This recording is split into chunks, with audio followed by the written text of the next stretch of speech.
अस्सलाम वालेकुम, आप देख रहे हैं पीए न्यूज एचडी और मैं हूं आपके होस्ट सादिया बतूल।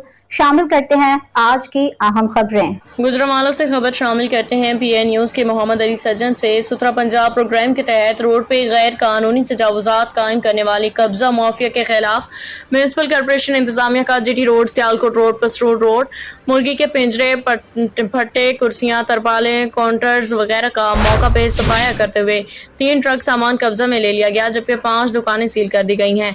20 से ज्यादा हथरेडी भी जब्त कर ली गई है। चीफ अफसर म्यूनसिपल कॉर्पोरेशन हैदर अली चट्टा की ज़र निगरानी इंक्रोचमेंट सुपरिटेंडेंट रहमत अली अंसारी, इंक्रोचमेंट इंस्पेक्टर इरफान भट्ट, जुबैर भट्ट, मोन राठौर, माजिद अली मेहर ने अपनी टीम के हमरा हिस्सा लिया। कॉर्पोरेशन इंतजामिया ने तजावुजात माफिया को वार्निंग देते हुए कहा कि जीटी रोड समेत शहर के हर बाजार में कोई भी दुकानदार अपनी दुकान के आगे किसी किस्म की रुकावट पैदा करने वाली अशिया न रखे, ना कोई हथरेडी जीटी रोड समेत बाजार के अंदर लगे।